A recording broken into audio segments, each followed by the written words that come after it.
Hi all, welcome back to another long video from the Netters and this is last Wednesday evening. ഇന്നൊരു evening vlog ആക്കാമെന്ന് കരുതി. എപ്പോഴും എൻ്റെ morning റുട്ടീനാണല്ലോ കാണുന്നത്. ഒരു ചേഞ്ചിന് ഇന്നത്തേക്ക് ഒരു ഈവനിങ് വ്ലോഗ് ആക്കാം. ഞാൻ പെടാപ്പാട് വിട്ട് ടാഗ് ചെയ്തിട്ടും ടാഗ് മുഴുവൻ കാണാണ്ടായ നൈറ്റ് ഡ്രസ് സെറ്റിൻ്റെ റെഡ് കളറാണ് ഞാൻ ഈ ഇട്ടേക്കുന്നത്. ഷോർട്സ് വീഡിയോ പിന്നെ പിറ്റേ ദിവസം ഞാൻ ഇട്ടപ്പോഴാണ് അത് കറക്റ്റ് ആയത്. എന്തോ പറ്റിയിട്ട് ടാഗ് ചെയ്യുന്നത് അങ്ങ് പോവുമായിരുന്നു. അപ്പോൾ ഞാൻ മീഡിയം സൈസാണ് കേട്ടോ മേടിക്കുന്നത്. ഇത് നമുക്ക് കുറച്ച് ലൂസാണ്. അപ്പം നിങ്ങളുടെ കറക്റ്റ് സൈസ് മേടിച്ചാൽ ഒരു ഇത്തിരി ലൂസായിരിക്കും. അപ്പോൾ അങ്ങനെ പ്രതീക്ഷിച്ച് വേണം സൈസ് ചൂസ് ചെയ്യാനായിട്ട്. വൈകുന്നേരം ഇവർക്ക് കൊടുക്കാനായിട്ട് ഞാൻ ബനാനയാണ് എടുത്തിട്ടുള്ളത്. പഴംപൊരി ഉണ്ടാക്കാനൊക്കെ വിചാരിച്ചു. കിച്ചണിലേക്ക് വന്നിട്ട് മൈദ ഇരിപ്പുണ്ട് എന്ന് ഇങ്ങനെ തെറ്റിദ്ധരിച്ച് ഞാൻ വന്നെടുത്തപ്പോൾ അത് കുറച്ച് പരിപ്പിൻ്റെ പൊടിയായിരുന്നു. ഞാൻ ഡിവേഴ്സ് ചെയ്യാത്ത മാമി വീട്ടിൽ വന്നപ്പോഴത്തേക്ക് ഫേസ് പാക്കായിട്ട് ഇടാനായിട്ട് കൊണ്ടുവന്നതായിരുന്നു. അപ്പോൾ കുറച്ച് ഇവിടെ എനിക്കും കൂടെ എന്തെങ്കിലും മുഖത്തിടണമെങ്കിൽ അത് മിക്സ് ചെയ്തിട്ട് ഇടാനായിട്ട് ഇവിടെ വെച്ചിട്ട് പോയതാണ്. അത് മൈദയാണെന്ന് വിചാരിച്ചാണ് ഞാൻ ഇന്ന് ഈ വെനസ്ഡേ വൈകുന്നേരം വരെ ഇരുന്നത്. എടുത്ത് കലക്കുന്നതിന് മുമ്പാണ് എനിക്ക് മനസ്സിലായത് മൈദയല്ല, സംഭവം പരിപ്പാണ്. അപ്പോൾ പഴംപൊരിയുടെ പ്ലാൻ ഞാനങ്ങ് ഉപേക്ഷിച്ചു. കുറേ നാളായി പഴംപൊരി ഉണ്ടാക്കിയിട്ട് ഞാനും വല്ലാണ്ട് പഴംപൊരി ഉണ്ടാക്കുന്നത് മിസ് ചെയ്യുന്നു. ഉച്ചയ്ക്കത്തെ ഉറക്കം കഴിഞ്ഞിട്ട് നിലു മാത്രമേ എണീറ്റിട്ടുള്ളൂ. കുക്കു നല്ല ഉറക്കമാണ് ഇപ്പോഴും. രണ്ടുപേർക്ക് ഞാനിപ്പോൾ ഇന്ന് ബനാന അരിഞ്ഞ് ഒരു ഇത്തിരി ഷുഗർ ഇട്ട് കൊടുക്കാമെന്ന് വിചാരിച്ചു. ഇന്നലെ ബീച്ചിൽ പോയിട്ട് ഇവിടെയുള്ള 3 പേർക്ക് മതിയായിട്ടില്ല. രാവിലെ സേറമോൾ ഇവിടെ ഉണ്ടായിരുന്നു. 3 പേരും കൂടെ ഇന്ന് വൈകുന്നേരം കടപ്പുറത്ത് കളിക്കാൻ പോകണമെന്നൊക്കെ പറഞ്ഞ് എല്ലാം ഇങ്ങനെ പറഞ്ഞു വെച്ചേക്കുക. കുക്കു എണീക്കാനായിട്ടാണ് ഈ ഒരു വെയിറ്റിങ്. അപ്പുറത്തുനിന്ന് സേറ വിളിച്ചും ചോദിക്കുന്നുണ്ട് കുക്കു എണീറ്റോ എന്ന്. കുക്കു എണീറ്റ് കഴിഞ്ഞാൽ ഞങ്ങൾ അപ്പോഴേ നമ്മുടെ ഇവിടുത്തെ കടപ്പുറത്ത് പോകും. അപ്പോൾ ഇന്ന് വൈകുന്നേരം സൺസെറ്റൊക്കെ കുറച്ച് അടുത്തിരുന്ന് കാണാമെന്നർത്ഥം. എന്നിട്ട് ഞാൻ പിള്ളേർക്കുള്ള പാലും എനിക്കും ആലനും ചായക്കുള്ളതും എല്ലാം വെക്കുന്നുണ്ട്. ഇപ്പോൾ നമ്മുടെ ഇവിടെ അടുത്ത കടയിൽ ഈ ബോട്ടിലാണ് പാല് വരുന്നത്. കൊള്ളാമോ എന്ന് ചോദിച്ചു കഴിഞ്ഞാൽ ക്വാണ്ടിറ്റി വൈസ് പാക്കറ്റ് പാല് മേടിക്കുന്നത് തന്നെയാണ് നല്ലത്. പിന്നെ ഫ്രിഡ്ജിൽ സ്റ്റോർ ചെയ്യാനൊക്കെ ആയിട്ട് നമുക്ക് കുറച്ചുകൂടെ എളുപ്പം ഈ ഒരു ബോട്ടിലാണെന്ന് എനിക്ക് തോന്നുന്നു. ഇതിന് 78 മറ്റോ എങ്ങാണ്ട് റേറ്റ് ഉണ്ട്. ഒരു 2 കവർ പാൽ ഇതിൽ കൊള്ളുമോ എന്നുള്ളത് ഞാൻ ഇനി ടെസ്റ്റ് ചെയ്യാനായിട്ടിരിക്കുവാണ്. 2 കവർ 28ൻ്റെ 2 പാക്കറ്റ് മേടിച്ചിട്ട് ഇതിലോട്ടൊന്ന് ഒഴിച്ചു നോക്കാം ഇതിൻ്റെ അകത്ത് ഇരിക്കോ ഇല്ലയോ എന്നുള്ളത്. പിന്നെ മറ്റൊരു വലിയ സന്തോഷം കൂടെ എനിക്ക് പറയാനുണ്ട്. ഈ ഇരിക്കുന്നത് മിസ്റ്റർ ദിനേശ് കുമാർ ആൻഡ് ഫാമിലിയാണ്. ചെന്നൈയിൽ സെറ്റിൽഡ് ആയിട്ടുള്ള ഫാമിലിയാണ്. നാട്ടിൽ വന്നിട്ട് നമ്മുടെ വീട് കണ്ടുപിടിച്ച് എന്നെ കാണാൻ വന്നതാണ്. ഇതൊക്കെ എന്തോരം സന്തോഷമുള്ള കാര്യമാണെന്നറിയോ. I'm really thankful. ഉച്ചയ്ക്ക് ഞാനും പിള്ളേരും കൂടെ കിടന്നപ്പോൾ കോളിംഗ് ബെൽ അടിച്ചപ്പോൾ നിലു ഉടനെ എണീറ്റ് പറഞ്ഞത് ഡെലിവറി വന്നു എന്നാണ്. അങ്ങനെ ഇറങ്ങി നോക്കിയപ്പോൾ അതെ ഇവരാണ് വന്നത്. അപ്പോൾ തന്നെ പുള്ളിക്കാരത്തി പറയുന്നുണ്ടാവും, ഇല്ല ഞാൻ കയറുന്നില്ല, എനിക്കറിയാം നിങ്ങൾ മുന്നിലല്ലേ കിടന്നുറങ്ങുന്നതെന്ന്, അതായത് ഹോളിലല്ലേ കിടന്നുറങ്ങുന്നതെന്ന്. പിന്നെ ഞാൻ പറഞ്ഞു അതൊന്നും ഒരു കാര്യമേ അല്ല, കയറിയേ പറ്റത്തുള്ളൂ എന്നൊക്കെ. അതിനിടയിൽ കൂടെ അലൻ സിസേജിലേക്ക് ഒരു ബുക്കിംഗ് ഒപ്പിച്ചിട്ടുണ്ടെന്ന് എനിക്ക് ചെറിയൊരു ഡൗട്ടുണ്ട്. ഞാൻ പറഞ്ഞു അഥവാ അവർ കയാക്കിങ്ങിന് വരുവാണെങ്കിൽ എനിക്കും എൻ്റെ ചാനലിനും കമ്മീഷൻ തരണമെന്ന്. നേര് പറഞ്ഞത് ഈ ഒരു ലോങ് വീഡിയോയുടെ പിന്നിലുള്ള ഇൻസ്പിറേഷൻ തന്നെ ആ ഒരു ഫാമിലിയാണ്. ഞാൻ ഈ ലോങ് വീഡിയോയ്ക്ക് വ്യൂസ് ഒന്നും ഇല്ല എന്നൊക്കെ വിചാരിച്ചിട്ട് കുറച്ച് ദിവസമായിട്ട് ഇങ്ങനെ വളരെ ഡെസ്പടിച്ചിരിക്കുക. ഞാൻ എന്തിനാണ് ഇത്രയും എഫേർട്ട് എടുത്ത് ലോങ് വീഡിയോ ചെയ്യുന്നതെന്ന് വിചാരിച്ചിട്ട്. അങ്ങനെ ഇരുന്നപ്പോഴാണ് അവർ വന്നത്. രാവിലെ എണീക്കുന്നതും കുക്കിങ്ങും ഒക്കെ കാണാനായിട്ട് ഒരുപാട് ഇഷ്ടമാണെന്നൊക്കെ പറഞ്ഞപ്പോഴത്തേക്ക് I felt that I could definitely do a long video for this one person. ഈ ഒരാൾക്ക് വേണ്ടി ആയാൽ പോലും എനിക്കൊരു ലോങ് വീഡിയോ ചെയ്യാം. അതിൻ്റെ ആ ഒരു ഞാൻ എടുക്കുന്ന എഫേർട്ടിന് ഒരു ഫലം. എത്ര വ്യൂസ് എന്നതിലുപരിയൊക്കെ എനിക്ക് എന്തോ ഒരു വളരെ മീനിങ് ഫുള്ളായിട്ടൊരു ഫീലിംഗാണ് എനിക്ക് അന്നേരം കിട്ടിയത്. ഞാൻ ഈ ചെയ്യുന്ന കാര്യത്തിന് എന്തോ എവിടെയോ ഒക്കെ വലിയ വിലയുണ്ട് എന്നൊരു തോന്നൽ എൻ്റെ മൈൻഡിലങ്ങ് കയറി. അങ്ങനെയാണ് ഞാൻ പിന്നെ വൈകുന്നേരം ഈ ഒരു വ്ലോഗ് അങ്ങ് സ്റ്റാർട്ട് ചെയ്യുന്നത് തന്നെ. കഴിഞ്ഞ ദിവസം ഉച്ചയ്ക്ക് ഇതുപോലെ ഞാൻ അവിടെ ഹോളിൽ കിടന്നുകൊണ്ടിരുന്നപ്പോഴത്തേക്ക് വേറൊരു ഫാമിലി വന്നിട്ടുണ്ടായിരുന്നു. രഞ്ജിനി ചേച്ചി ഫ്രം ആലപ്പുഴ. അവരിവിടെ ഒരു കൺവെൻഷൻ സെൻറ്ററിൽ വന്നിട്ടുള്ളതായിരുന്നു. പക്ഷെ അകത്ത് കയറിയില്ല, പിള്ളേർ ഉറങ്ങുന്ന. അന്നേരം 2 പേരും നല്ല ഉറക്കമായിരുന്നു. ഈ ഒരു ഫാമിലി വന്നപ്പോൾ 2 പേരും ചാടി എണീറ്റു. പക്ഷേ അന്ന് അവർ വന്നപ്പോൾ കുറച്ചും കൂടി ലേറ്റ് ആയിരുന്നു. നല്ല ഉറക്കമായിരുന്നു അവർ 2 പേരും, പിള്ളേർ 2 പേരും. അപ്പോൾ അവർ കയറിയില്ല. ബട്ട് ഞാൻ അങ്ങനെ പുറത്ത് പോയി, ഞങ്ങളെല്ലാവരും പുറത്ത് പോയി എന്ന് സംസാരിച്ചു. പിള്ളേരും പുള്ളിക്കാരത്തിൻ്റെ ഹസ്ബൻഡും ഒക്കെ നമ്മുടെ കടലൊക്കെ കണ്ടുകൊണ്ടിരിക്കുമായിരുന്നു. അന്നും ഇതുപോലെ ഒരു ചെറിയ സന്തോഷമൊക്കെ മനസ്സിനുണ്ടായിരുന്നു. എനിക്ക് തോന്നുന്നു ദാറ്റ് വാസ് ദ സ്റ്റാർട്ട്. അത് കഴിഞ്ഞിട്ടാണ് ബീച്ചിൽ പോകുന്നത്. അവിടെയും ഇങ്ങനെ 2 പേര് വന്ന് നമ്മുടെ സംസാരിക്കുന്നത്. മാളു, പിന്നെ ഒരാൾ പ്രഗ്നൻ്റ് ആയിട്ടുള്ളൊരു കുട്ടിയും ഫാമിലിയും. അപ്പോൾ വീണ്ടും കുറച്ചുകൂടെ സന്തോഷമായി. പിന്നെ ഈ ഒരു ഫാമിലിയും കൂടെ വന്നപ്പോഴത്തേക്ക് എന്തോ ഒരുപാട് സന്തോഷം.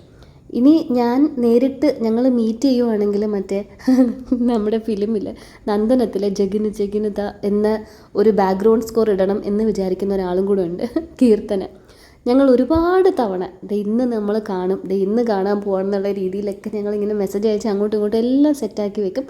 പക്ഷേ എന്തൊക്കെയോ പറ്റിയിട്ട് കറക്റ്റ് ആ ഒരു ടൈമിൽ ഞങ്ങൾക്ക് കാണാൻ പറ്റത്തില്ല. ഒന്നെങ്കിൽ പുള്ളിക്കാരത്തി ലേറ്റായി പോകും, അല്ലെങ്കിൽ ഞാൻ കുറേ വെയിറ്റ് ചെയ്തിട്ട്, അല്ലെങ്കിൽ ഞാൻ വീട്ടിൽ നിന്ന് എവിടെയെങ്കിലും പോകും, അല്ലെങ്കിൽ ഞാൻ വീട്ടിൽ തിരിച്ചെത്തിയിട്ടുണ്ടാവത്തില്ല. അങ്ങനെ എന്തോ it is like the universe is just ഞങ്ങളെ ഇങ്ങനെ വെച്ചേക്കാം, വേണ്ട നിങ്ങൾ സമയമായിട്ടില്ല, ഞാൻ പറയുമ്പോൾ കണ്ടാൽ മതി എന്നുള്ളത്. വന്നവർക്കും വന്ന് കണ്ടവർക്കും കാണാൻ ആഗ്രഹിക്കുന്നവർക്കും വീട്ടിലിരുന്ന് ഇതൊക്കെ കാണുന്നവർക്കും ഒക്കെ ഒരുപാട് ഒരുപാട് ഒരുപാട് നന്ദി. അങ്ങനെ ഞങ്ങളുടെ ചായ കുടിയും പരിപാടിയൊക്കെ കഴിഞ്ഞിട്ട് ഞങ്ങൾ കടപ്പുറത്തേക്ക് ഇറങ്ങുവാണ്. സേറമോളും വൈകിട്ടത്തെ കുളിയൊക്കെ കഴിഞ്ഞ് തിരിച്ചു വന്നിട്ടുണ്ടായിരുന്നു. ഞാൻ ഇവിടുന്നേ ക്ലാസ്സും കൊടുത്തിട്ടാണ് പോകുന്നത്. വെള്ളത്തിലോട്ട് ഇറങ്ങാൻ നിൽക്കരുത്, ഓടരുത്, മണ്ണ് വാരി അങ്ങോട്ടും ഇങ്ങോട്ടും എറിയരുത്, അങ്ങനെയൊക്കെ. കുറച്ച് മുന്നേ കൊച്ചു വിളിച്ചിട്ടുണ്ടായിരുന്നു നോവ അങ്ങോട്ട് വരാൻ നിൽക്കുന്നു എന്ന് പറഞ്ഞിട്ട്. അപ്പോൾ ഇവിടെ രണ്ടുപേരും ഉറക്കമായിരുന്നു. അപ്പോൾ ഞാൻ പറഞ്ഞു ഇങ്ങനെ രണ്ടുപേരും ഉറങ്ങുവാണെന്ന്. ഇപ്പോൾ കറക്റ്റ് ടൈമിൽ അതേ നോയെ എത്തിയിട്ടുണ്ട്. ആലൻ്റെ കസിൻ്റെ മോനാണ്, ഞങ്ങളുടെ ഗോഡ് ചൈൽഡും കൂടെയാണ്. ഇപ്പോൾ ഏകദേശം ഒരു സൺസെറ്റൊക്കെ അങ്ങോട്ട് അടുക്കാറാവുമ്പോഴേ വെയിലൊന്നും കുറയത്തുള്ളൂ, നമുക്ക് കടപ്പുറത്ത് പോയി ഇരിക്കാൻ പറ്റത്തുള്ളൂ. മുമ്പൊക്കെ ഒരു 4:30-5 മണി സമയത്തൊക്കെ നമുക്ക് പോയി ഇരിക്കാമായിരുന്നു. ഇപ്പം അങ്ങനെയല്ല, വെയിൽ നല്ല ശക്തിയിലുണ്ടാവും. അപ്പോൾ ഒരു 6 അടുപ്പിച്ചേ നമുക്ക് ഇറങ്ങാൻ പറ്റത്തുള്ളൂ.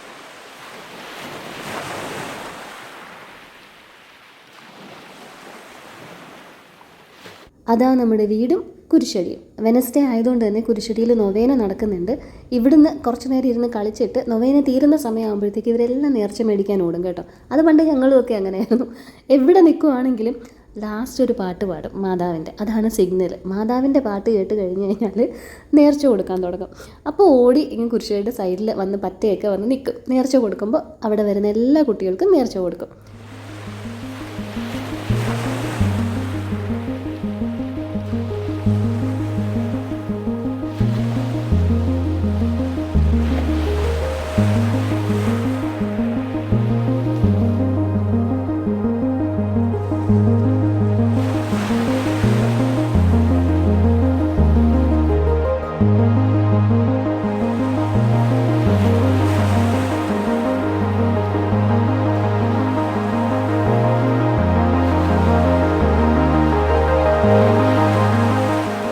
എപ്പോഴും നമ്മൾ കടലിനെ വളരെ വൈഡ് ആംഗിളിലല്ലേ കാണുന്നത്. അപ്പോൾ ഇന്ന് വിചാരിച്ചു കുറച്ച് ക്ലോസ് ആംഗിളിൽ എടുക്കാമെന്ന്. കുറച്ച് സൂം ചെയ്തിട്ടാണ് ഞാൻ വിഷ്വൽസിൽ നിന്ന് എടുത്തിട്ടുള്ളത്.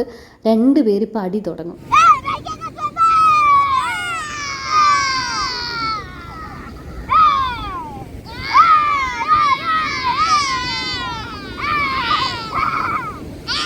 ഹൊറൈസണിൻ്റെ അടുത്തായിട്ട് കുറച്ച് ക്ലൗഡ്സ് ഒക്കെ ഉള്ളതുകൊണ്ട് ഇന്നത്തെ സൺസെറ്റ് നമുക്ക് ഇങ്ങനെ കാണാൻ പറ്റത്തുള്ളൂ.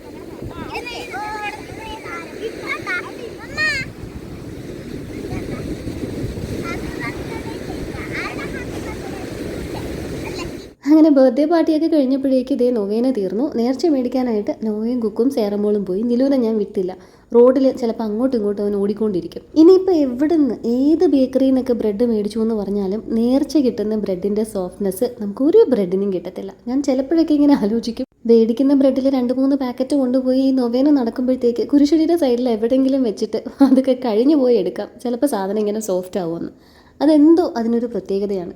ബണ്ണ് കൊടുത്താലും ബ്രെഡ് കൊടുത്താലും ഒക്കെ. പെരുന്നാളിൻ്റെ സമയത്ത് കുറച്ച് പടക്കം പൊട്ടിച്ചതിൻ്റെ പേപ്പർ വേസ്റ്റ് ഇവിടെ കിടപ്പുണ്ടായിരുന്നു.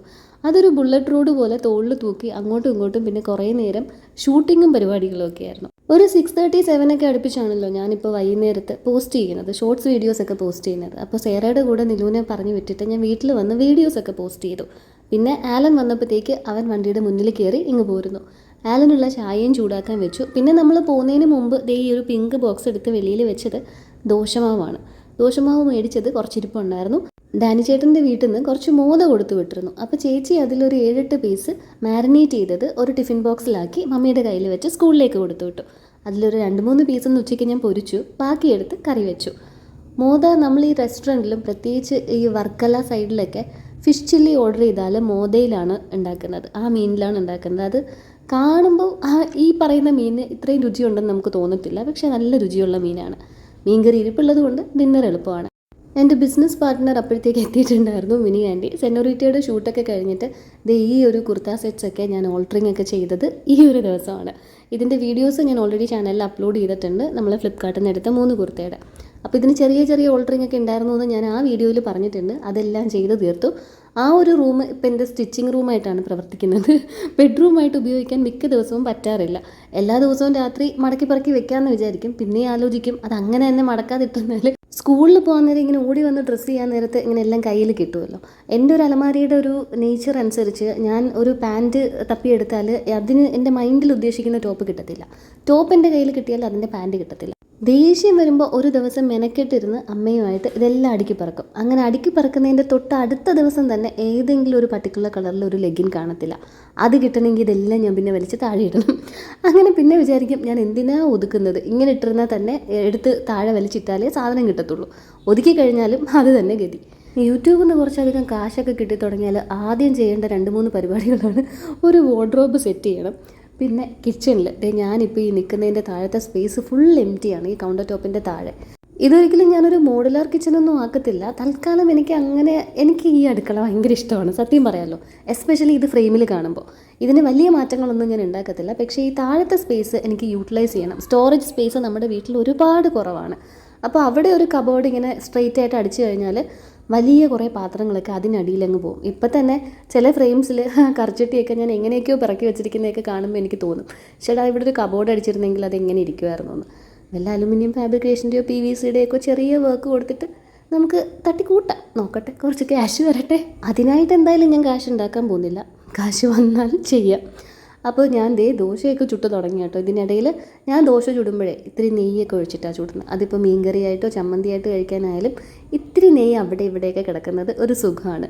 മീൻകറി ഞാൻ അങ്ങനെ ചൂടാക്കാൻ വെച്ചു. ഒന്ന് തിളച്ച് വരുമ്പോൾ ഞാൻ കാണിച്ചു തരാം കേട്ടോ. നല്ല ഫ്ലഷുള്ള മീനായതുകൊണ്ട് ഒരു ഇത്തിരി തേങ്ങ അമ്മ തിരികെ വെച്ചിരിക്കുന്നതിന് എടുത്ത് മുളകും മല്ലിയൊക്കെ മൂപ്പിച്ചിട്ടാണ് അരച്ചിട്ടാണ് ഞാനിത് വെച്ചേക്കുന്നത്. ഒരുപാട് തേങ്ങയില്ല, ഒരു കൈപ്പിടിയോളം തേങ്ങ. ദോശയൊക്കെ റെഡിയായി. 2 പേരെ കുളിക്കാനായിട്ട് ഞാൻ കയറ്റിയിട്ടുണ്ട്. കുക്കു തന്നെ നിലുവിനെ കുളിപ്പിച്ചോളും കേട്ടോ. തോർത്തി കൊടുക്കാൻ ഞാൻ ചെല്ലും, അല്ലെങ്കിൽ തല ഉണങ്ങത്തില്ല, ചുമ്മാ ഇങ്ങനെ തടവി വിടും 2 പേരും. അതെ, ഇത് കഴിഞ്ഞാൽ ഒരു ലോഡ് മണ്ണ് ആ കുളിമുറിയിൽ കാണും. ഈ കടപ്പുറത്തെ തരി മണ്ണില്ലേ, അതിങ്ങനെ അവിടെ എല്ലാം ഇങ്ങനെ പറ്റിയിരിക്കും. അത് പോത്തുമില്ല. നമ്മളിങ്ങനെ മറ്റേ ഹാൻഡ് ഷവർ വെച്ചിട്ട് ഇങ്ങനെ ഫോഴ്സ് ചെയ്ത് അതിനെ ആ ഹോളിലോട്ട് വിട്ടാലേ ആ മണ്ണ് പോകത്തുള്ളൂ.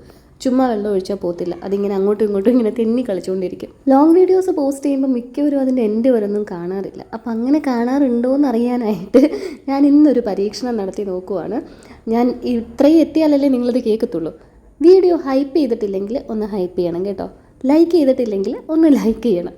അപ്പോൾ ഹൈ പോയിൻറ്റ്സ് കുറവാണെങ്കിൽ എനിക്ക് മനസ്സിലാക്കാം നിങ്ങളാരും വീഡിയോ അറ്റം വരെ കാണുന്നില്ല എന്ന്. ഹൈ പോയിൻറ്റ്സ് ബാക്കി വീഡിയോസിനേക്കാളും കൂടുതലാണെങ്കിൽ എൻ്റെ സബ്സ്ക്രൈബേഴ്സ് ഹൈപ്പ് ചെയ്തിട്ടുണ്ട് എന്നുള്ള കാര്യം മനസ്സിലാക്കാമല്ലോ.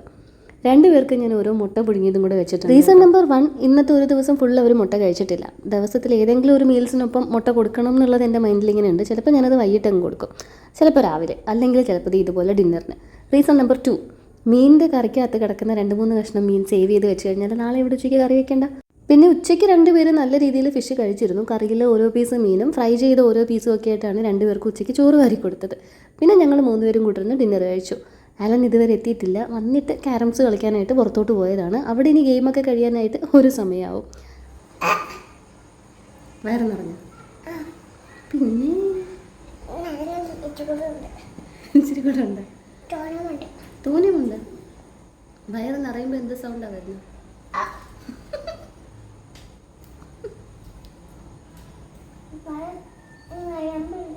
വയറ് നിറഞ്ഞു എന്ന് കാണിക്കാനുള്ള അവൻ്റെ നമ്പറാണത്. ഒരു പില്ലോ ഫൈറ്റൊക്കെ കഴിഞ്ഞ് അപ്പനും മക്കളും ഒക്കെ തളർന്ന് ഇവിടെ കിടക്കുവാണ്. പിന്നെ ഞാൻ ആലനും അങ്ങ് ഫുഡ് കൊടുത്തു.